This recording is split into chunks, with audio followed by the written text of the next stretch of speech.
facing my rivals. Snakes in the grass, they getting exposed. I know they be lurking, I'm watching them close. Acting like friends, but really they foes. Saw they be scheming and said adios. Yeah, I gotta get it. Yeah, by any means. I gotta get it. I gotta get it, don't mindset. Hey, back with a vengeance, back on the grinds, back to the business. Hey, God is my witness, they watching my moves like shows they binging. Hey, best keep distance, all of my haters send best of wishes. I get to the bag with the quickness, no I don't need no assistance, no. Yeah, no playing it safe, I said let's get it, you say not today. What can I say, you ain't gon' go for it, get out the way. Yeah, got no time to waste, can't be with me if you're not at my pace. You're not at my level, you're not in my race. One foot on the gas, I'm pushing the brakes. Dancing with the devil, there's no recital. I'm killing competition, ain't no revival. I shoot it to kill it, I'm aiming for vitals. I'm showing no mercy when facing my rivals. Snakes in the grass, they getting exposed. I know they be lurking, I'm watching them close. Acting like friends, but really they foes. Saw they be scheming and said adios. Yeah, I gotta get it. Yeah, by any means. I gotta get it, don't mindset. I gotta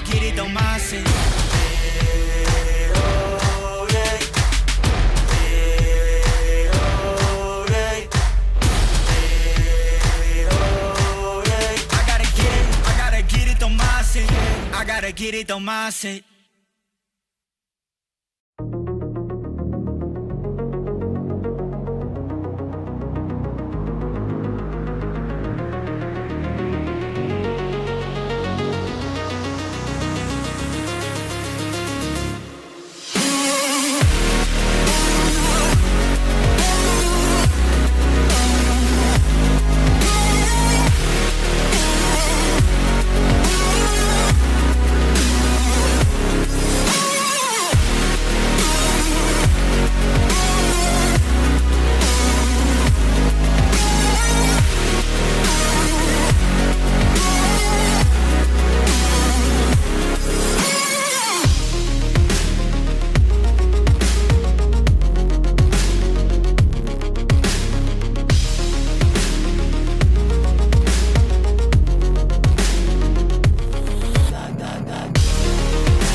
Well, hello there, everybody, and welcome along to the first episode of Locked In, presented by OpenWheels.com. My name is Arjuna Kangipati, A, because it says it on the screen, B, I am the president of Open Wheels, and we're looking forward to welcoming everyone back for the Open Wheels 500 later this year.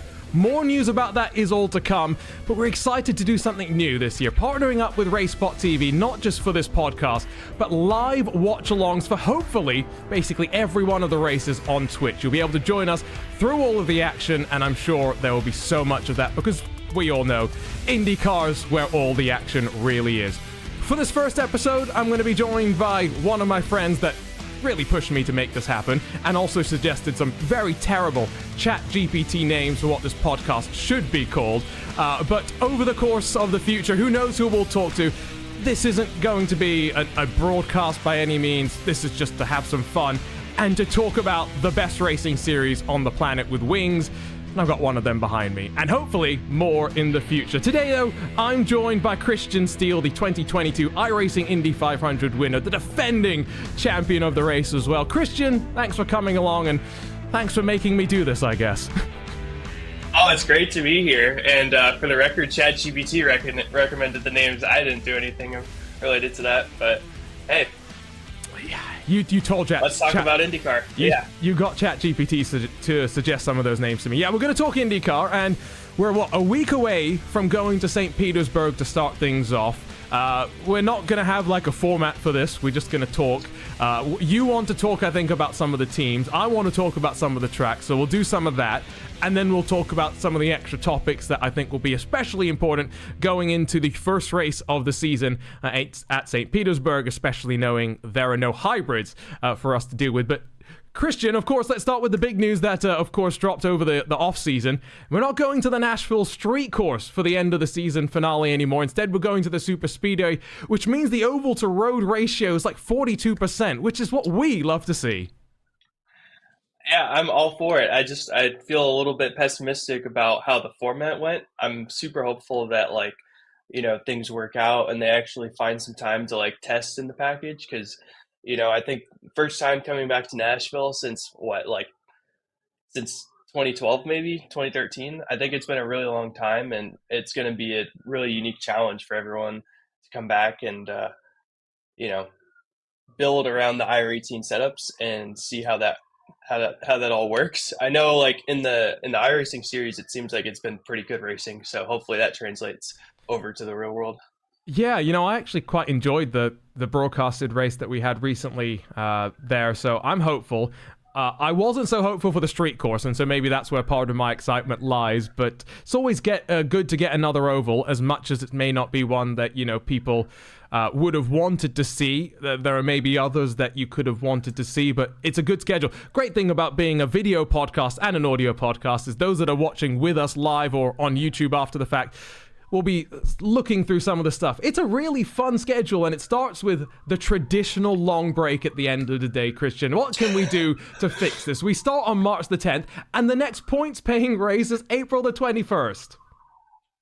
Oh, yeah. Well, I appreciate that they at least gave the thermal challenge. I appreciate that they at least plugged it in there, and they're just giving us something a little different. So I have to at least give them credit for that.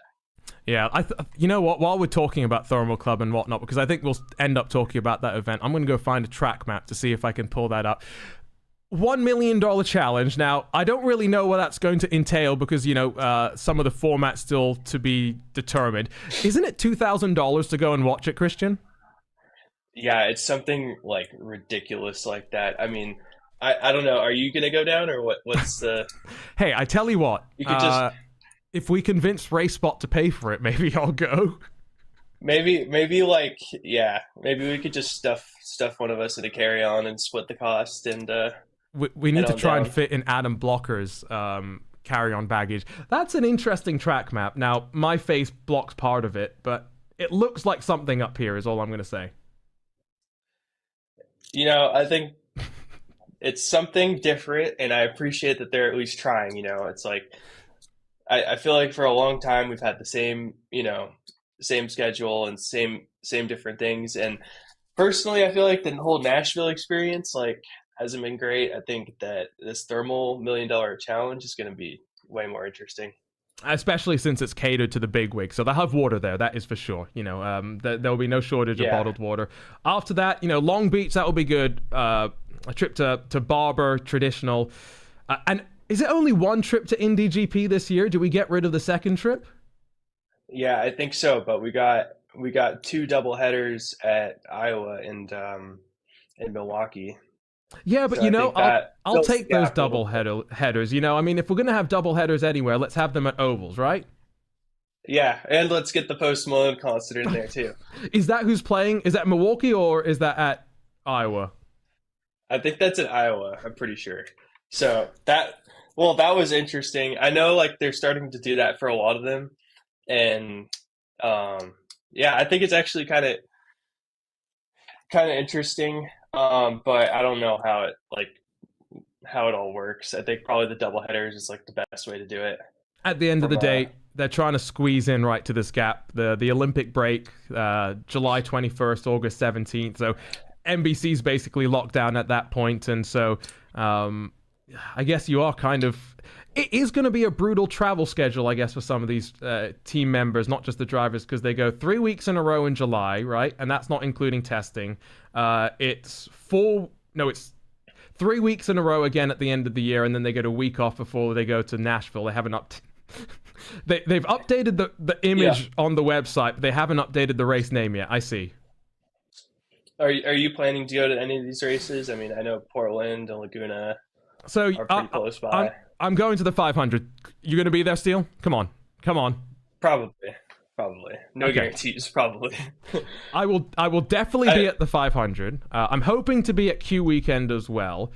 I'll be completely honest. I don't know if I'll be at Laguna Seca, which is embarrassing because that's 90 minutes away. Yeah, not even. I mean, I think Laguna is at least fun for the qualifying and practice. You just show up and at least get that experience, You don't have to show up for the race. That's a whole thing, but you don't have to at least show up for the see race. Some cars on the track. Well, you also have there's different series that come out. And the support series, yeah. Well, I don't know if it lines up with the IMSA calendar though, but that's the nice thing about Long Beach is that you have IMSA and IndyCar all coming at one full swoop. So. That's a good point, actually. It would be quite nice to have IMSA and IndyCar at the same weekend, although I think Long Beach is also just a crazy experience in and of itself. The tracks are pretty cool. I think for the most part, I'm sure everyone would like additions to the calendar, but I don't think there's too many complaints that we could have. Let's talk about some of the team changes, shall we? Because I think we've got some opinions here, and this is unfiltered, Steele. It's your opinion to be opinionated. Come on, who do you want to talk about first? I want to talk about Marcus Armstrong. He's going to have a breakout year, and he's going to be top 3 in the points. That's my bold take. Is that really your bold take? What's your bold take? Yeah, I think so. I think he's had a really solid rookie campaign, and he's gone super under the radar. He's got, a good solid Ganassi program that, for example, Marcus Ericsson benefited a lot from the Ganassi equipment. And yeah, I think it's Marcus Armstrong's time to shine. So, I will be completely honest. Your take? First, I just realized, is Chip Ganassi Racing actually entering 5 full-time cars? Yeah, and that hasn't happened in a long time, hasn't it? And there, you can't have 4 leaders. You can only have 3 leader circles car. Andretti, for the longest time, had the locked-in leader circle exemption for 4.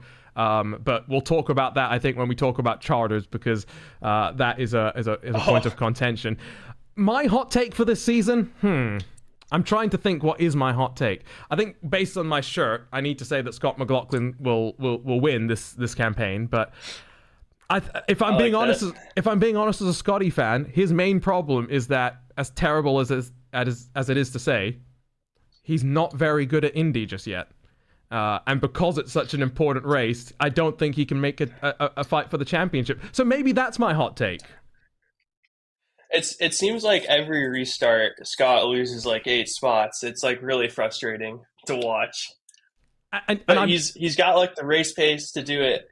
Other than that, he's got it. Well, and Indy, is actually one of those ovals that when I started doing oval racing with Power Slide, they said Indy's actually the easiest because it's the most like a road course to drive, which I understand. It makes sense. But Scott's best results have actually come at Texas and places, right? I'm even excluding that first race where, yes, he got beat by Joseph Newgard into the line. You could excuse that he was his first race. That's one hot take. I'll give you a second hot take here. Second hot take. I think Kyle Larson is going to surprise some people come the 500. Is that a hot take to say?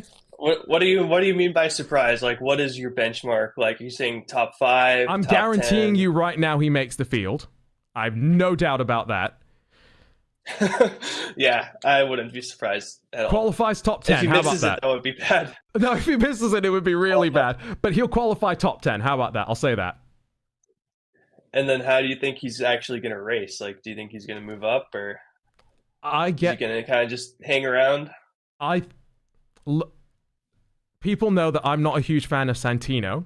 but I respect Santino, especially on the ovals, for some of the moves that he's willing to make. Kyle's going to be like that. Kyle will have a good race if he stays out of trouble.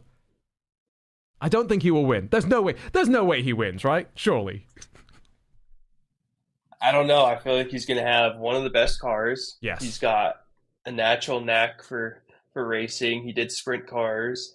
He, had a pretty flawless test at Phoenix, which is a weird track to race at, a weird track to test at in preparation, but I guess it's the only track where there's warm weather right now. Yep.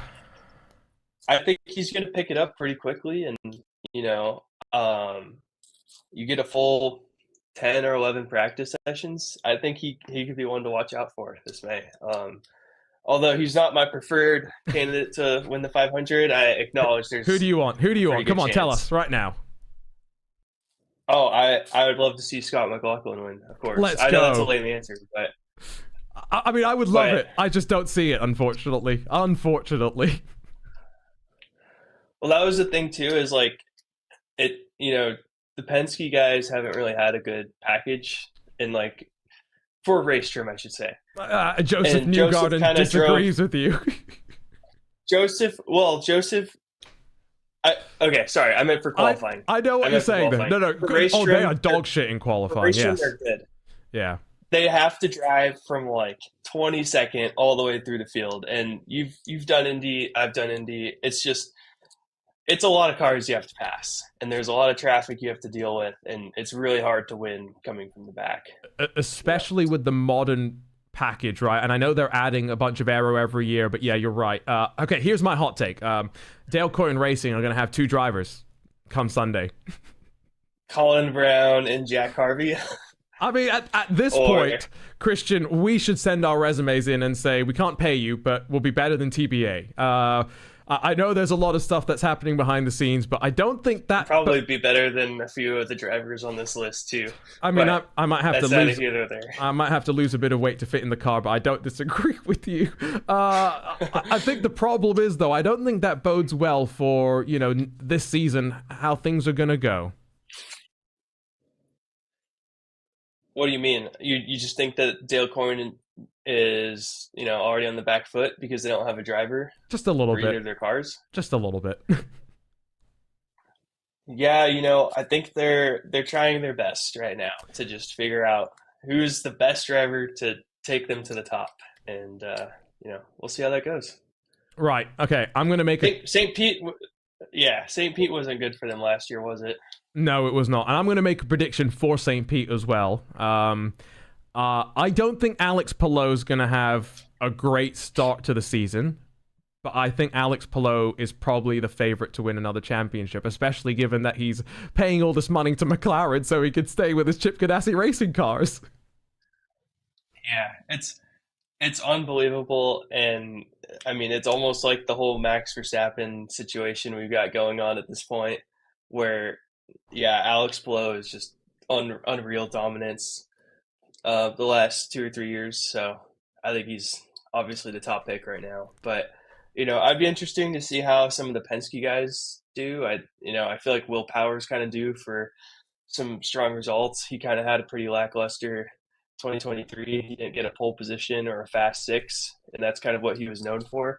So I'll be interested to see how he also does coming into the season, and if the off-season was able to give him a good break.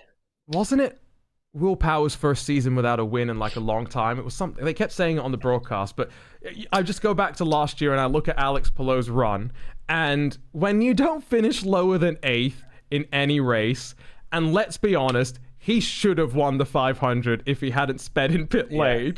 Oh no, not sped in pit lane. Sorry, that was Dixon the year before. He got hit by Pato, didn't he, on pit exit? Yeah. That I think, wasn't it like Pato like coming into his box and Palou? It was kind of Palou's fault, if I remember correctly. Like they let him out when he shouldn't have gone out. I just remember it being dumb, and I'm just like, you just lost the race right there. And he still managed to come back to finish 4th. He just had one of those years where, there's no stopping him. And even when Scott Dixon has a pretty good year, he has one 27th place finish, but outside of that, he's no lower than 7th. Chip Ganassi Racing, they're just kind of cheating at this point. Let's talk St. Pete though, right? Because you go back to last year, we had a lot of fun at the end. In some ways, Marcus Ericsson coming out on top, Pato O'Ward second, Scott Dixon third. Who wins this year? Oh, man, that's a good question. I think we got to go with Alexander Rossi. I think he's coming back. He's lifted the chin curse. I think so. I think he's gonna have a really good turnaround, and I feel like you got to be the fifth or sixth fastest car in any given day to win at St. Pete. You can never be the fastest driver because, like, there's pretty much every year it's always like the leaders get into an incident, and it's usually like the third or fourth place car in line that ends up actually coming away with it. So.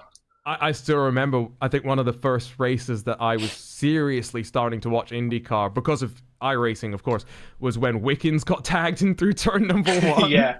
Like, I think you're 100% right. You don't want to be the fastest. You just want to be fast enough that you're in contention. And okay, let's talk Marcus Ericsson, I guess, for a bit. In his case, he seems to win races by not being fast, but just being in the right place at the right time. I don't know how many races he's won by just red flags. Detroit, Will Power, remember his car decided not to start? Yeah. Marcus Ericsson suddenly winning. Indy, I don't want to say it was all red flag because he did have to drive, but come on, he got some help. Yeah, well, it'll be interesting to see how his position, quote unquote, like In the new team. stands during most of these situations with the Andretti car. Because I don't know if Andretti's got. I'm sure they're paying him a lot of money, but I just don't know if they're going to be as competitive as the CGR car. So I mean, let's talk that's one to Andretti. watch out for. You've got the best team names in the world. Andretti Global with Curb Agajanian. That's Colton Herta. Then you've got the regular Andretti cars, Kyle Kirkwood, Marcus Ericsson. And then it feels a little bit self-indulgent, but Marco Andretti for the 500 will be in the Andretti Herta with Marco Andretti and Curb Agajanian machine. I mean, is there... He's an owner. He is an owner. No, you're right. But it just... The team name thing just is so interesting for me in IndyCar. Who is the clear leader in that team, right? Because last year, Colton Herta didn't necessarily light the world on fire. And I think maybe Kyle Kirkwood surprised a lot of people. Yeah, I mean, Kyle Kirkwood came away with 2 wins that year, I think. Was it 2? I think he won at Long Beach, and then he won at Nashville, right? Not bad. Yeah, so it's interesting, but Kyle Kirkwood also like junked a bunch of cars like during that season too. So it's going to be a battle between like Kyle Kirkwood and Colton Herta, I think, for who can win the most while crashing the least. I think that it's going to be a great battle.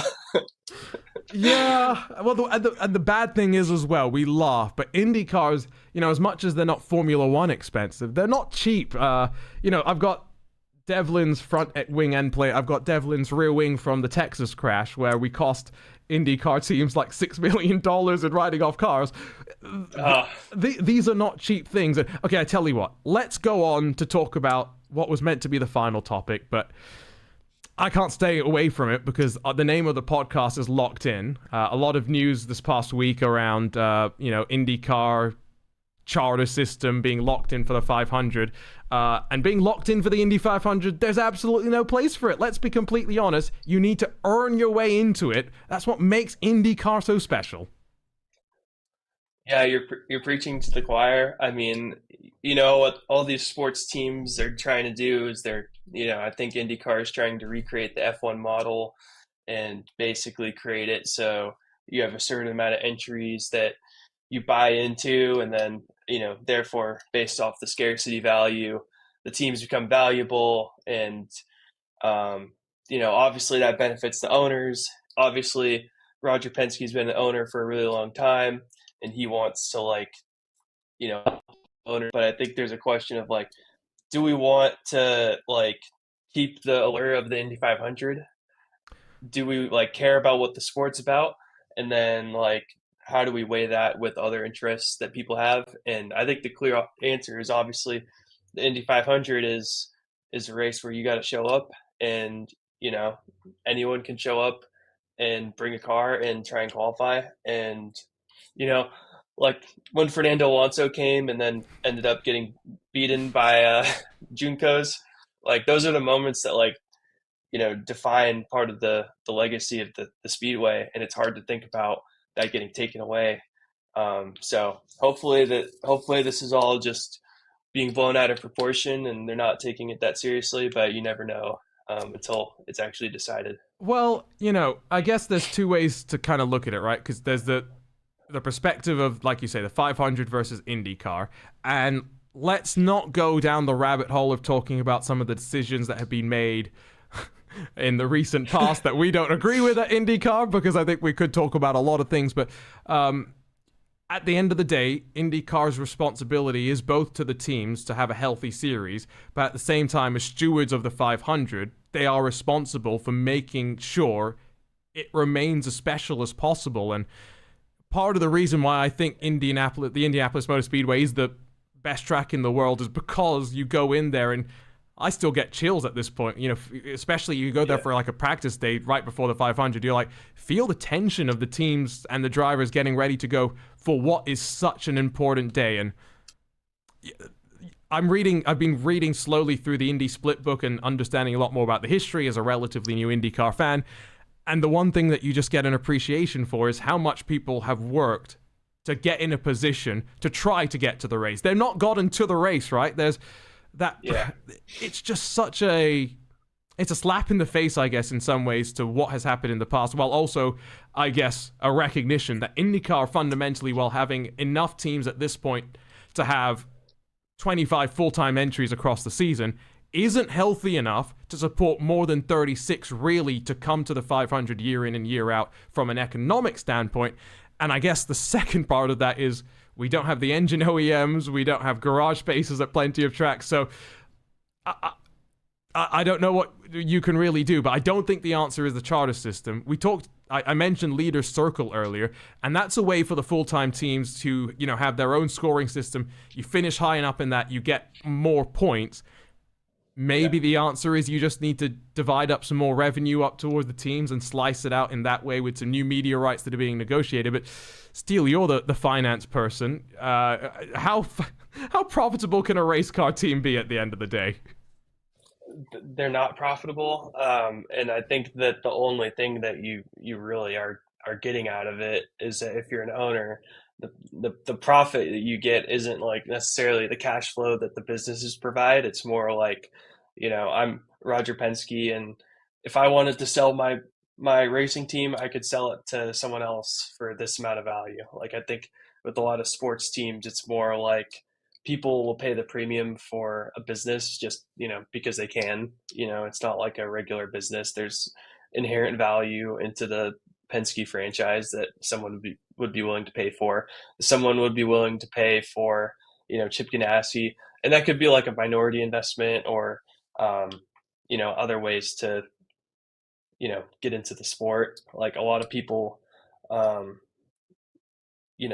to maximize the purchase value of their teams, and that's obviously a very different interest. And then obviously, like, being locked into the 500 and guaranteeing that exposure obviously adds a lot of value compared to, like, competing for the 500 and having no guarantees whatsoever. That's a completely different ballpark. So yeah, pretty interesting. I think they're also working in a different cultural paradigm to maybe what I am more used to, right? Because you look at football, soccer in America, when all the top teams across, England, Spain, not Germany, that was the one country that actually stayed away, I think, for the most part. But when they tried to bandy together and kind of just soak up the money themselves, the rest of the football community in many ways took a step back and said, no, we're not letting that happen.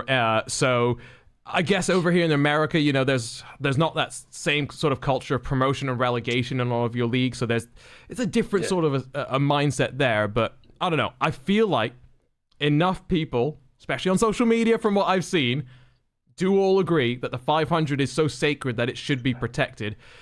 What I will put forward to you then, especially coming from the world of football where the crazy multiples that teams have been traded at are finally starting to crash down, and people are having to come down to reality when they want to offload these assets that are now draining money from them. As IndyCar, is it not kind of also their responsibility, as much as they want to try and maximize the value of the teams, don't they want to just make them sustainable to last? Because look at Formula One, for example. We're talking about, Andretti needing to spend $600 million to come in and even operate the team, let alone get started and running. That doesn't sound profitable right from the get-go. Yeah, absolutely. I think that they're trying to prove to everyone else in Formula One that they can compete and that they can provide like value to the sport. And I think that Andretti has done that. Obviously, there's like any reason that people are looking at to reject Andretti, in my opinion, is just like it's obviously just people are looking for a reason to turn them down because they don't like them or because they don't respect Americans, being involved in Formula One. And I think that's just kind of ridiculous and wrong. And I think that people say that Formula One is like the pinnacle of motorsport, and then they have this like exclusivity portion of it, and it's like, okay, if you're trying to call yourself the pinnacle of motorsport, you should be open to having like competition between well-established brands. And I think that it kind of looks bad on them to do that. And then on the flip side, like IndyCar could differentiate itself and say, hey, anyone can show up to this series. Like there's a lot of new teams teams that are coming from Europe potentially, like Prema and a few others that are potentially looking at opening IndyCar programs. And the IndyCar side seems to be very much like open to bringing those people in. And I think we can, like, as a sport, we should differentiate ourselves by embracing the competition, embracing new people coming in, and at the same time trying to keep like to the roots of the sport by having like the tradition still kind of in place. We have had to see, by the way, I guess recently, IndyCar protect its own copyright from Formula One, which has been interesting to see. So, I guess there is always, I guess, a bit of tension across the two series as well. And so part of what IndyCar is doing is always going to be in response to Formula One. And I'm sure there's some vice versa stuff going on as well. I guess we could talk a lot more about charters, but I think we're basically on the same page. No, right? No? Yeah. No? No charters. No charters. What can you then, if you're now Mark Miles? I'm sure there's a lot of things you want to do, but you're given one task. Give the teams, a little bit more whatever you want to call it, leeway, split of the pie. What do you think makes sense? Because I'm sitting here going, IndyCar's negotiating for a new TV rights deal right now. They're, hopefully trying to make more money than they have been in the past. If I'm a team owner sitting here, I'm also going, all right, you're making more money, give me more of that money. I think it comes down to regulations. I think that the more price advantaging like we can make the sport, and the lower the cost that we can make it for the teams, I think that's the biggest thing that I would try to do. I think if you could like do something with IMSA where there's like a partnership on the engine side that people have been floating around, like creating a standard regulation between IMSA and IndyCar, I think that could be really interesting and could bring in a couple OEMs for very little incremental cost. So I think that's one interesting proposal. I'd like to hear what you think, though. Well, it leads us basically perfectly into the final topic that we kind of wanted to hit on, which was the hybrids. And I guess when you say you want to save money, the thing that instantly springs to mind is let's get rid of a new chassis and a new engine push, right? And let's stick with what we have. But the IMSA model is clearly attractive, right, to manufacturers to come in and put money into the sport, right? Because they're not just investing in the cars, but the marketing side of things as well, to go out there and push it. So, yes, I think that is probably something that I think the main push should be for a third OEM, because it also then goes back to the thing of if you have a third OEM, now we can support more cars full time, and I know that creates more problems in infrastructure and whatnot, but imagine how cool it would be if we had 30 Indy cars week in and week out showing up to a place like Mid-Ohio and being able to race. I think that to me as a team owner sounds like something of value, especially if you're saying that we're all going to be making more money, and hopefully you're going to guarantee that I continue to make enough as money as possible. I guess what we're also seeing right in IndyCar's world, I've complained a lot about liveries changing so much. I've got Scott McLaughlin's diecast over there, which is the PPG car, but he doesn't drive that car anymore now. Joseph Newgarden does. Oh yeah, that's right. So confusing. And cars change like every week. Yeah, I mean, you remember like in 2005, like everyone, like Jeff Gordon's paint scheme, Jimmy Johnson's paint scheme, they're all like ingrained into your memory. But now it's like you just see a different paint scheme every week. It's a completely different than what it used to be. And even Formula One, right? They do their special liveries, but they're all kind of the same thing, right? Anyway, back to the hybrids. Red Bull one's cool though. Red Bulls are always quite interesting, some of their special liveries. Let's go back to hybrids. Yeah, we were meant to see them to start the year off. We're still meant to see them sometime this year after the 500. But I mean, I haven't seen any sort of news about how it's going to work, especially on the ovals. Like, right, how are we going to regen? That's interesting. I mean, what odds would you put on like we actually seeing the hybrids this year? What would you say?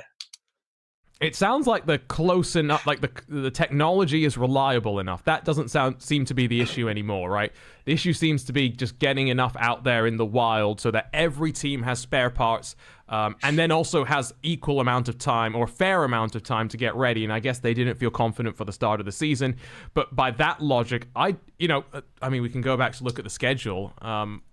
Given that we are so compressed this year, I don't really know when you're going to be able to find time that teams are going to go off and test and be able to get comfortable with it. Let's say it's after the 500, right? Week after that, you're straight over to Detroit. Week after that, you're over to Road America. And I've just realized, basically from May 11th to June the 9th, the poor IndyCar guys are going flat out nonstop. Maybe you test the week after that, and so then the teams have a chance to get them for Laguna Seca, but like, then you still have to figure out the oval side of things before Iowa. I mean, what percentage are you giving it? I'd say I'd give it maybe like a 10% chance. I'm feeling pretty pessimistic. I think they have to. Part of the reason they said they're going to do it after the 500 this year is because they are so committed to having to do it this year because of everything they have promised in the past. I just think it's just such a logistical challenge at that point, you know. But based off what, like, at least on the Hinch and Rossi podcast, it seems like they've tested it pretty thoroughly, and it seems like the oval package should just kind of be like business as usual in terms of driving. So I think that's a positive. I think that the way the engine is deployed is pretty like there's just like a steady state hybrid deploy, and it's not like you're ever gonna press a certain hybrid deploy you don't get mode the boost button. Yeah, and then I think there's a danger to that, right? Because if you just close up on someone, or if somebody's deploy like stops, and their rate of acceleration slows down, and you get at a weird angle or whatever, and there's an incident, that could probably be dangerous. So I think they're trying to avoid that. Yeah, when I was saying testing, by the way, I wasn't even thinking reliability. I was just thinking, right, the balance of the car is going to change now, right? Because it's a little bit heavier in a slightly different place. I think they have a lighter aero screen for this year as well, or maybe that was last year. And so I think like Penske and probably like Andretti and Chip Ganassi, those would have been the first three teams, right, that got the chance to test. I'm thinking about your Dale Coynes, right, who still have TBAs. they haven't had the chance to go in and try and figure out how they want to dial the car in. And so I think from that perspective, that's where the fairness comes in. You are allowed a certain allotment of days. I forget what it is off the top of my head. I think it's 5, but 5 test days where you can go and run at tracks where IndyCar is going to race. Right. And so maybe that's one where the teams that haven't got as much experience have got to sacrifice one of the test days that maybe they wouldn't like to spend on one of the tracks later in the season. Maybe they'll have no choice. I don't know. It'll be interesting. I think that the most beneficial thing about it is that the cars are going to be 90 pounds lighter until the hybrids come in. And is that really what's happening? Yeah, that's happening. So they're going to be a little bit lighter. Going into the Indy 500, if the conditions are right, we could be chasing some track records. So that'll be cool. Yeah, we just look, if you're listening on the audio version, we're scrolling through an article on Racer.com where they completed almost over 3,000 miles, 1,500 laps when they did their hybrid test at, I think it was it Homestead, Sebring, one of those tracks in Florida. But yes, you are correct. And I think the other thing that was one of the drivers said it wasn't too different. That was like the other thing, right? Like it was the kind of change where it was an evolution, not a revolution. So that's going to be interesting. And the most important thing, I did remember this, it was Kyle Kirkwood said it was the first time he's been in a hybrid car that he was like, okay, this is pretty cool, which does actually sound quite intriguing. Yeah, and I think it'll be interesting to, or like, how do you show that you're in a hybrid?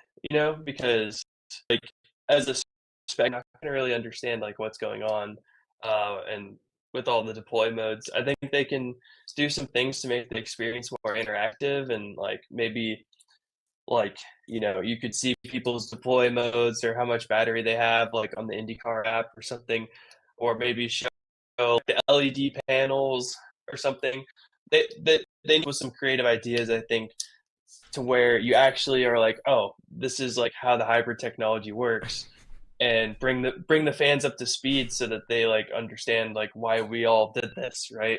Because if we're gonna just see business as usual, I think it's kind of a waste, and the manufacturers don't really like get the benefit from it. So we'll see how they think through that too.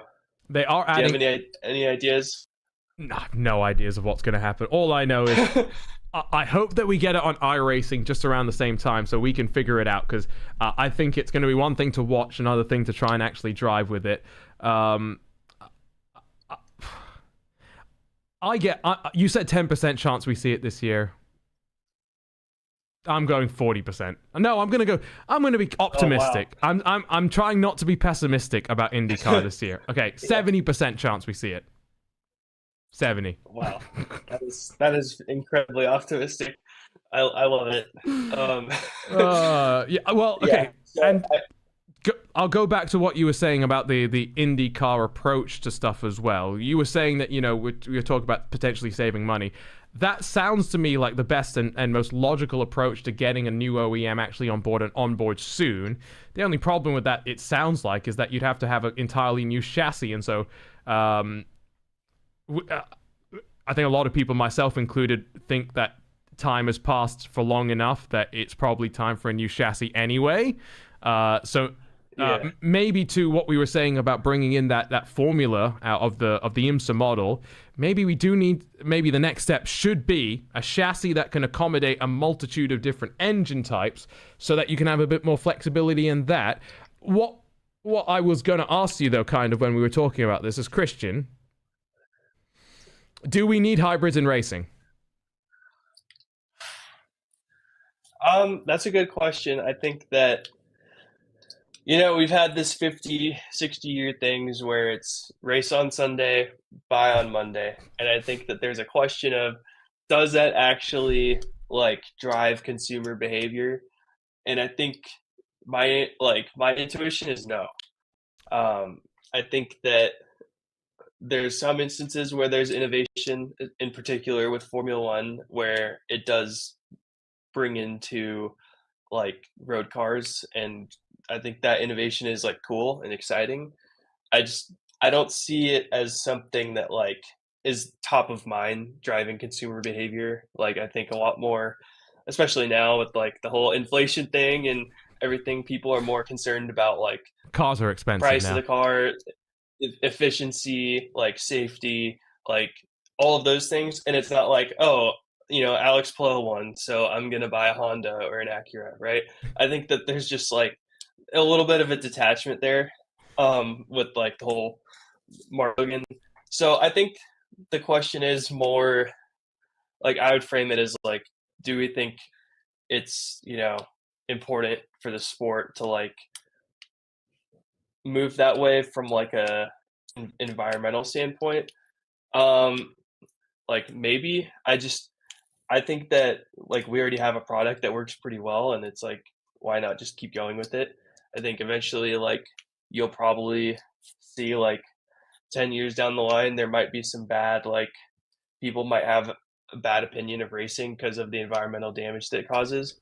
and I wouldn't want to mitigate that, but like I think that's something like we need to think about down the line, and maybe EV technology will be there, and like everything will be all electric. So you're saying you're So okay with I don't know. electric race cars? That's what I'm hearing here. No, I don't think it's like yeah, I'd prefer not to have electric race cars But right now. you recognize why we If may they go to it in the future. exactly, and I think like the electric, like assuming that they could recreate like the racing product, that it's pretty much inevitable that it's going to come eventually. So, but we'll see. That's probably like a while down the line. So I don't know. What I think as well when it comes to hybrids in IndyCar is it seems like a natural extension of push to pass in some ways, right? So I'm not entirely opposed to it. I just hope that, we aren't spending too much time this year talking about the hybrids and we're just talking about the racing instead. That's all we want to do. Yeah. Good racing. Well, that's interesting because it's like so you just want to have like whatever produces the best racing product. Is that my understanding? Okay. Yeah, that's Well, totally fair.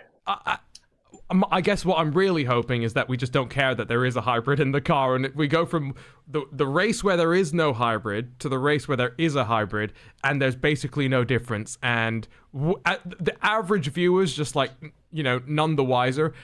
I'm sure for the teams there's a lot, but that would be the ideal situation. This year, as smooth a transition as possible. We're going to start to ramp things down. I mentioned at the start, Christian Steele, reigning, defending iRacing Indy 500 winner. Steele, we're going to go back and watch the closing stages of your win. Do you remember what you were feeling? 1 lap to go, getting ready to restart. I was feeling locked in, of course. That's why I'm on this podcast. So did you have fresh tires at this point, or were you on the worn tires? I forget. I was on the freshest tires because I stayed out until the caution came out, and then I was able to pit, and I was at the back of the line.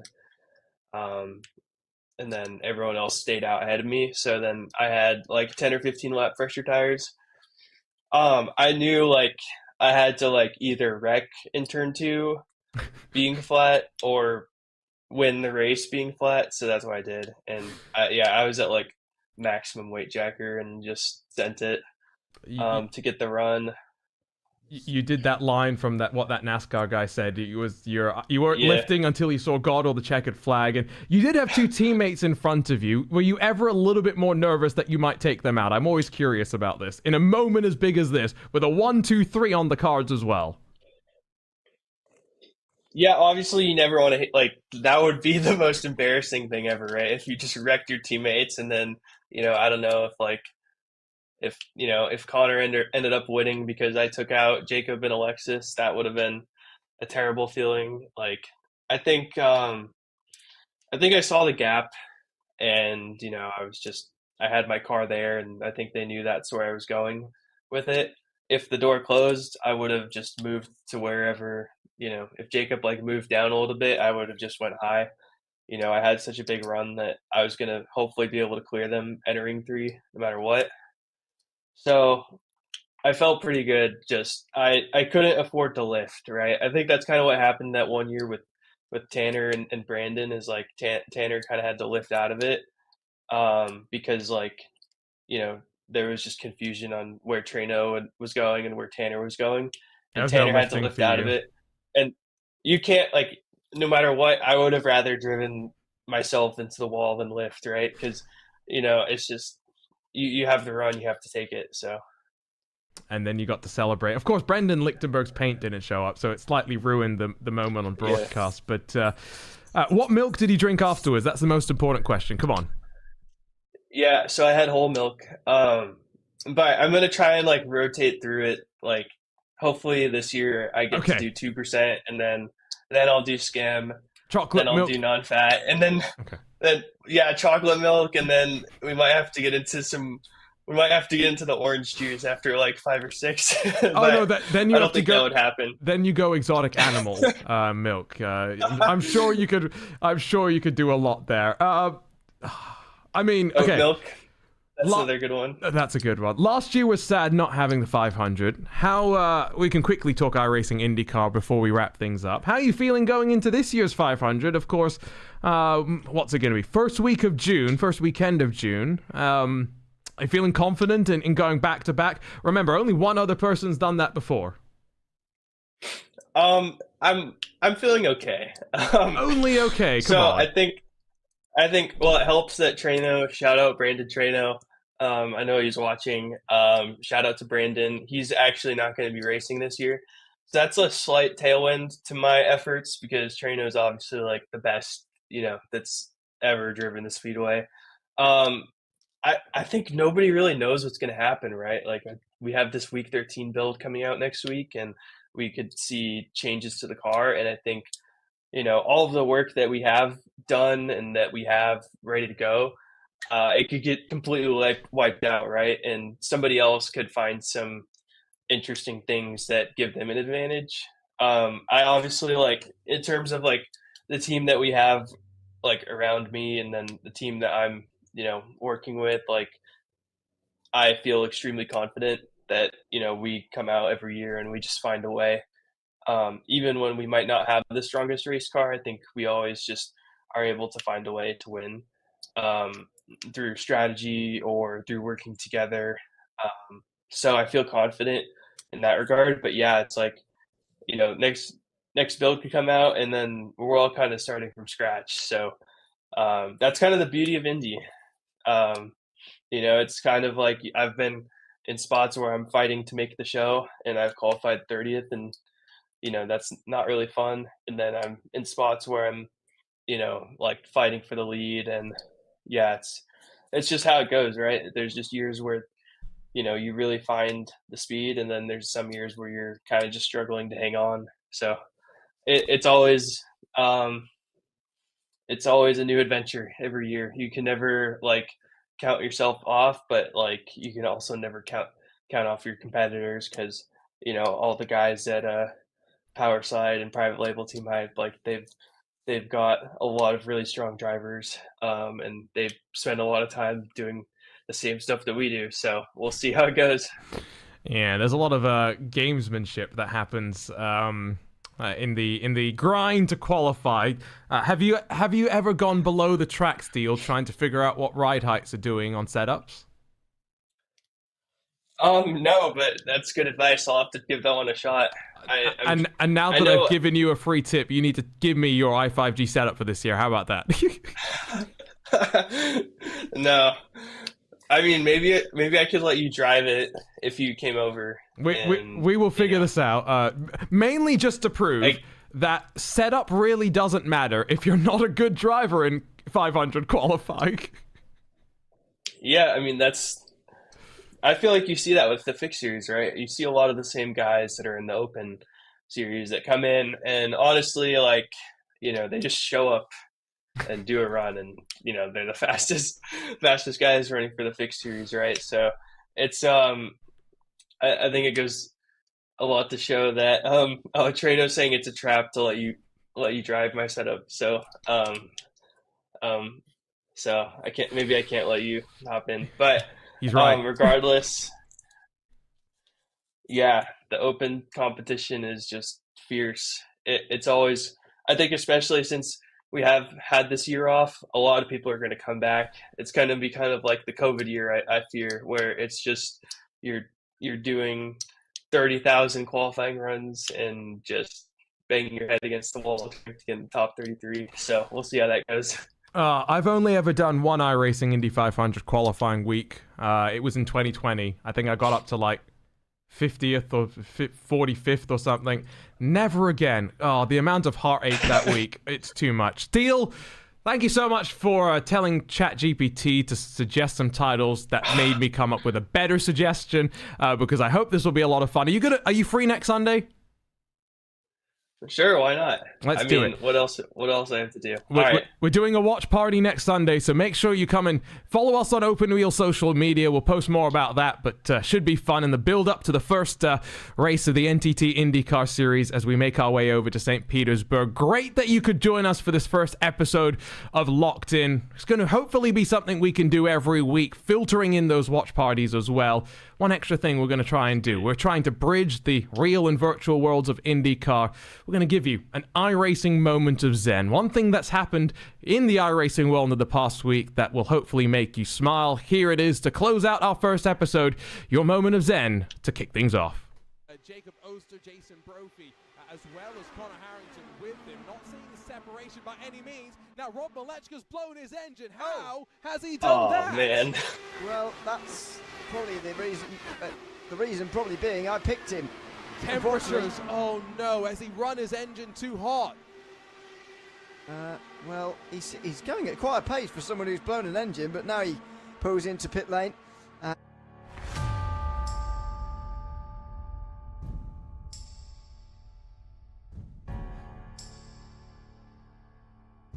All right, no one can hear us.